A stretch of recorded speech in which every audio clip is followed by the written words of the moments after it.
Yo everyone, Sanjay Uchiha here, what's going on? So welcome back to the channel where today of course we'll be talking about One Punch Man Season 2 Episode 4.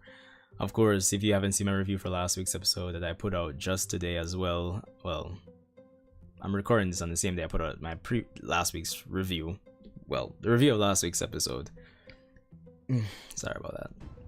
Yeah, as I would have mentioned in that video, last week was pretty hectic, so yeah, I kind of ended up doing that review a bit late to say the least. But anyway, let's get into episode 4. Be sure to rate, comment, subscribe, and let's get right into it. So I know for the most part, most people who are anime only watchers were kind of expecting Metal Bat to fight Garo this week, but unfortunately it was a dialogue heavy episode. In a way, it didn't take away too much from the episode, I'd say. It actually helped, I'd say.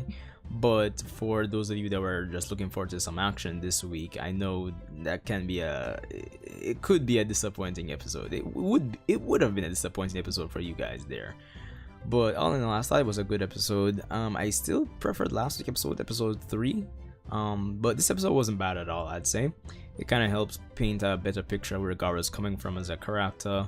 And it kind of does some of what I was mentioning in a previous video where, season 2 is painting a more cohesive or underlying story as opposed to season 1 that kind of had these tiny little mini arcs here and there, but for the most part there wasn't any really overarching story. I mean, the whole idea is for Saitama to eventually find someone that can challenge him, but I mean, for the most part, season 1 didn't really have any overarching story. Always had some mini arcs. If you realize, even with with Boros, his little arc there didn't start until episode 9, 10. So yeah, you get the idea.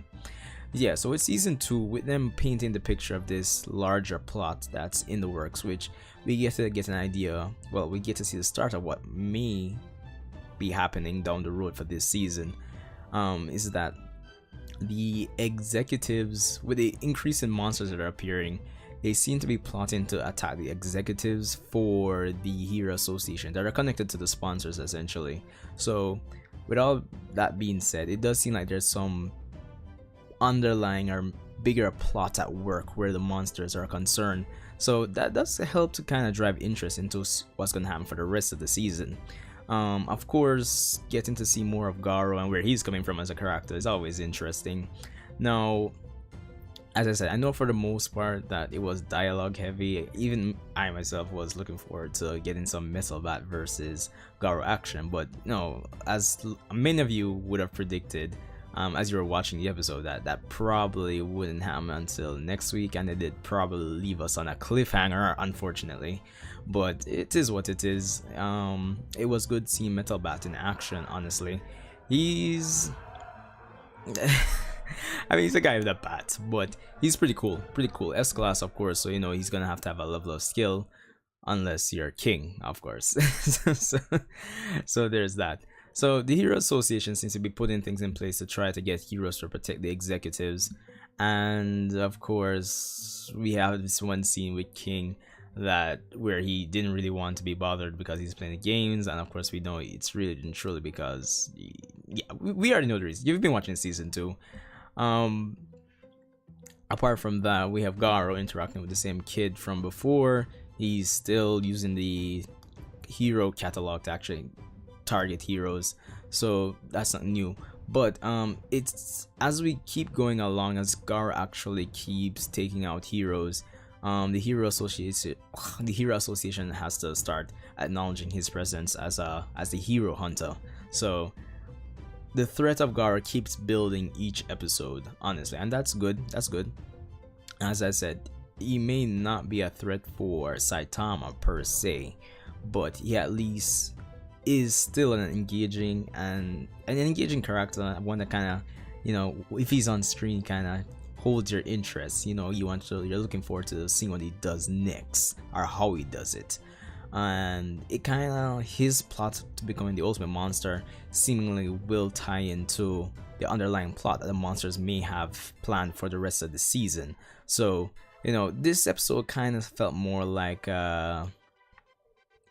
It's a stepping stone, of course, but in some shape or form more like a setup episode kind of leave some breadcrumbs here and there just to kind of gain our interest and, you know, just set things up for next week. Of course, with Metal Bat is going to take on Garo, which I haven't read the manga in a while, but if memory serves right, that's going to be a fight to look forward to, and I think it's going to be the true test of the the animation when it comes on to like a high stakes fight this season. So that's going to be an episode to look out for, I'd say.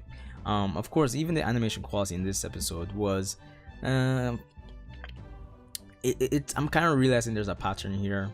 Well, like episodes, the animations okay to okay plus for the most part, and then they have these sequences when it just goes from like 0 to 100 real quick, and that was the case with this episode as well. So, and all in all, I thought the animation quality was alright. As I said before, nothing to worry about with JC staff based on how they've been doing so far, but as I said, I think next week will be the true test, and I'm looking forward to it. All in all, episode 4 was decent, a bit disappointing. I was expecting a bit more Garo versus Metal Bat, but it is what it is.